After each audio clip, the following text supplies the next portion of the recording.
যারা grinding machine দিয়ে কাজ করেন এই ভিডিওটা তাদের জন্য অত্যন্ত গুরুত্বপূর্ণ। গ্রাইন্ডিং মেশিনটা যদি এইভাবে কাঠ দিয়ে একটি মেশিনের মতো করে সেটআপ করে নিতে পারেন তাহলে কখনো আর রিস্ক থাকবে না, ভালোভাবে কাজগুলো করে নিতে। দেখুন বন্ধুরা, যারা বাসা বাড়িতে এমনিতেই বসে থাকেন এই ভিডিওটা তাদের জন্য অত্যন্ত গুরুত্বপূর্ণ। ফেলে দেওয়া একটা বোতল দিয়ে চাইলে আপনি এই ভিডিওটা দেখে দেখে সুন্দর একটি আসবাবপত্র বানিয়ে নিতে পারেন, যেটা আপনার ঘরকে অনেক সুন্দরময় করে তুলবে। ভিডিওটি ভালো লাগলে অবশ্যই। প্রযুক্তির এতটাই উন্নতি হয়ে গেছে, দেখেন এখন যে আমরা যে স্টিলের বা লোহার যে জিনিসগুলো ব্যবহার করে থাকি সেগুলা বানানোর জন্য সেগুলা কিভাবে গরম করা হয় মেশিনের মাধ্যমে। দেখুন ভাই, বাসায় ওয়াইফাই আনতে চাইলে অনেক টাকার প্রয়োজন হয়, কিন্তু এই টেকনিকটা অবলম্বন করে একটা সিম এবং একটি স্পিকারের সাথে তারের লাইন কানেক্ট করে খুব সহজে আপনি ওয়াইফাই লাইন বানিয়ে নিতে পারবেন।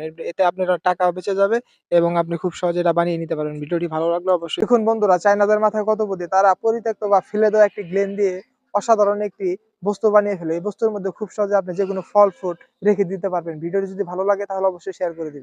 দেখুন বন্ধুরা, চায়নাদের বুদ্ধির কোনো তুলনা হয় না। তারা যে বুদ্ধির দিক দিয়ে এগিয়ে এই ভিডিওটা তারই প্রমাণ। দেখেন এই বস্তুটা তারা খুলতে পারছে না এবং এটা জং ধরে আছে। দেখেন তারপরে এটা ড্রিল মেশিন দিয়ে অসাধারণ একটি তারা একটি চাবি বানিয়ে দিল এবং খুব সহজে এই বস্তুটাকে খুলে ফেললো। ভিডিওটি ভালো লাগলে অবশ্যই। নাট লাগানোর সময় ড্রিল মেশিনের মাধ্যমে ছিদ্র অনেক সময় বড় হয়ে যায়।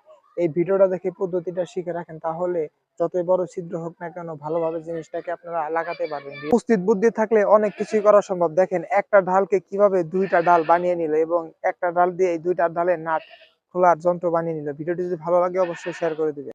দেখুন, সেলাইয়ের দুই পাশে ছিদ্র করে তারপরে সেখানে নাট লাগিয়ে এবং সেলাইয়ের নিচের অংশ কেটে অসাধারণ একটি যন্ত্র বানিয়ে ফেলে। এই যন্ত্রের মাধ্যমে আপনারা ড্রিল মেশিনের চাবি হিসাবে কাজ করতে পারবেন এবং কি যেকোনো জায়গায় নাটগুলা খুব সহজে খুলে নিতে পারবেন। ভিডিওটি ভালো লাগলে অবশ্যই। দেখুন বন্ধুরা, ডালি ব্যবহার করার সঠিক পদ্ধতি। আপনি যদি ডালি ব্যবহার করতে চান, দেখেন অনেক সময় ডালিটা খুলে যায়।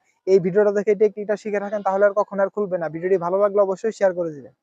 দেখুন, এই ভিডিওটা যারা মোটরসাইকেল মেকানিকের কাজ করেন তাদের জন্য অত্যন্ত গুরুত্বপূর্ণ।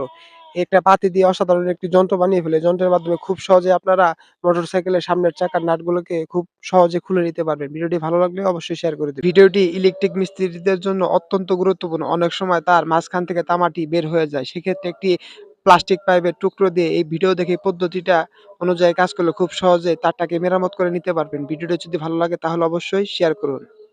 দেখুন, একটা এসএস পাইপকে সুন্দরভাবে গ্রাইন্ডিং মেশিন থেকে এটার সাথে একটি সাইকেলের চেন ঝালাই করে অসাধারণ একটি যন্ত্র বানিয়ে ফেলে। এই যন্ত্রের মাধ্যমে আপনি যে কোনো রেঞ্জের কাজ করতে পারবেন। ভিডিওটি ভালো লাগলে অবশ্যই শেয়ার করে দিবেন। টিনের চালের জয়েন দেওয়ার সঠিক পদ্ধতিতে এই ভিডিওটা দেখে শিখে রাখুন। দুই পাশ থেকে কেটে যদি জয়েন দেন তাহলে কখনোই আর লিক হবে না, পানি পাওয়ার কোনো সম্ভাবনা থাকবে না। ভিডিওটি ভালো লাগলে অবশ্যই শেয়ার করে দিবেন। দেখুন বন্ধুরা, চায়নারা একটা অসাধারণ লেভেলের যন্ত্র আবিষ্কার করছে। এই যন্ত্রের মাধ্যমে বড় বড় দেওয়াল এবং পিলারকে খুব সহজে কেটে নিতে পারবেন। ভিডিওটি ভালো লাগলে অবশ্যই শেয়ার করুন। যারা পুরাতন গাড়ি কিনেন তারা এই যন্ত্রটা ব্যবহার করে খুব সহজেই গাড়ির কোন কোন জায়গায় সমস্যা আছে খুব সহজেই জিনিসটাকে ধরতে পারবেন।